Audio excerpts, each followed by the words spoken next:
মঙ্গলবার হলদিয়া মহকুমা আদালতের অতিরিক্ত দায়রা আদালতে বিচারক অঞ্জন কুমার সরকার মাকে খুন করার দায়ে যাবজ্জীবন সাজা দিল ছেলেকে। ঘটনাটি 2020 সালের। ছোট ছেলে শক্তিপদ বর্মন মদ্যপ অবস্থায় বাড়িতে আসে, যার জেরে মা বকাবকি করেন। সেই দরুনই মাকে রড দিয়ে আঘাতের অভিযোগ ওঠে শক্তিপদর বিরুদ্ধে এবং মাকে তিনি খুন করেন। বড় ছেলে শঙ্কর বর্মনের অভিযোগে শক্তিপদকে গ্রেফতার করা হয়, আর এবার তার যাবজ্জীবন সাজা ঘোষণা করল আদালত। হুগলির কোন্নগরের নবগ্রামের বাড়ি থেকে এক বৃদ্ধের পচা গলা দেহ উদ্ধার হলো। স্থানীয় সূত্রে জানা যায়, বৃদ্ধের নাম তারকেশ্বর চক্রবর্তী, বয়স 78। বাড়িতে স্ত্রী ও মেয়ের সঙ্গেই থাকতেন, কিন্তু স্থানীয় সূত্রে জানা যায় মা ও মেয়ে মানসিকভাবে অসুস্থ। মঙ্গলবার সকালে বৃদ্ধের বাড়ি থেকে পচা দুর্গন্ধ পান এলাকাবাসীরা, আর তারপরে পুলিশে খবর দেওয়া হয়।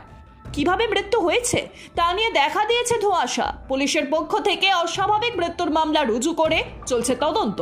বুধবার সাত সকালে দিল্লির ছটে স্কুলে ছড়ায় বোমা আতঙ্ক। একাধিক স্কুলে আসে ইমেলে লেখা থাকে কিছুক্ষণের মধ্যেই নাকি বিস্ফোরণে উড়িয়ে দেওয়া হবে স্কুলগুলিকে, যার দরুন তড়িঘড়ি বন্ধ করে দেওয়া হয় স্কুলগুলি। জানা যাচ্ছে একটি স্কুলে চলছিল পরীক্ষা, সেই পরীক্ষাও বন্ধ করে দেওয়া হয়। চাণক্যপুরের সংস্কৃতি স্কুল, দিল্লি পাবলিক স্কুল, ময়ূর বিহারের মাদার মেরি স্কুলে আসে পুরো ইমেল। স্কুল কর্তৃপক্ষের তরফে খবর দেওয়া হয় পুলিশে। ঘটনাস্থলে আসে বিশাল পুলিশ বাহিনী। প্রাইমারি চাকরি প্রার্থীর উপরে রাতের অন্ধকারে হামলা। ঘটনাটি ঘটেছে সোনারপুর 2 নম্বর গ্রাম পঞ্চায়েত এলাকার পূর্ব শীতলার বাসিন্দা দেবাশিস বিশ্বাস 2009 সাল থেকে প্রাইমারিতে যোগ্যদের চাকরির দাবিতে তিনি আন্দোলন করছেন। গতকাল রাত 10টা নাগাদ বাড়ির সামনেই রাস্তায় দাঁড়িয়ে তিনি গুগল মিটে অন্যান্য আন্দোলনকারীদের সঙ্গে মিটিং করছিলেন। হঠাৎই তার উপর হামলা করা হয়। ধারালো অস্ত্র দিয়ে তার গলা কাটার অভিযোগ ওঠে। কোনো রকমে তিনি নিজেকে রক্ষা করেন। ঘটনার খবর পেয়ে ঘটনাস্থলে উপস্থিত হয় সোনারপুর থানার পুলিশ। মাদক পাচার আটকালো বাগডোগরা থানার পুলিশ। বিপুল পরিমাণ মাদক পাচার আটকালো পুলিশ। বিদেশি মদ পাচারের ছক বানচাল করল বাগডোগরা থানার পুলিশ।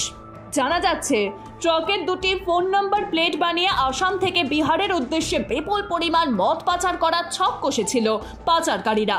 বাগডোগরা এলাকাতে ঢুকতেই পানিঘাটা মোড়ে ট্রাকটি আটক করে বাগডোগরা থানার পুলিশ।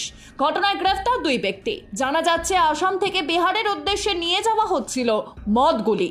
ধৃত 2 ব্যক্তির নাম অজয় কুমার এবং জাকিরুল ইসলাম। আজ অর্থাৎ বুধবার তাদের শিলিগুড়ি মহকুমা আদালতে পেশ করা হবে। ব্রিগেডে প্যারেড গ্রাউন্ড থেকে উদ্ধার একটি মৃতদেহ। পুলিশ সূত্রে খবর, গতকাল রাতে সেখানে নজরদারি হলেও চোখে পড়েনি মৃতদেহটি।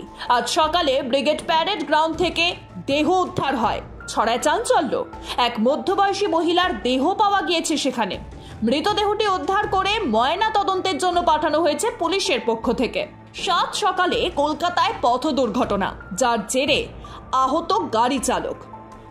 বাইপাসের চিংড়িঘাটা থেকে মেট্রোপলিটনের দিকে যাচ্ছিল একটি লাল রঙের গাড়ি। সেই সময় সায়েন্স সিটি থেকে এয়ারপোর্টের দিকে যাওয়া অন্য একটি গাড়ি সেই লাল গাড়িটিকে ধাক্কা মারে।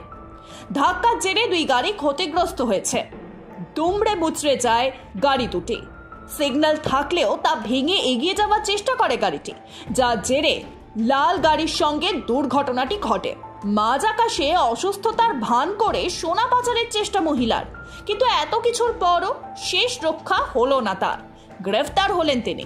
মহিলার কাছ থেকে 4টি সোনার বিস্কুট উদ্ধার করেন কর্তব্যরত শুল্ক দফতরের আধিকারিকরা, যার মোট ওজন প্রায় 2.5 কিলো এবং বাজার দর আনুমানিক 1,87,00,000 টাকা। তাকে আজ আদালতে পেশ করা হবে বলে খবর।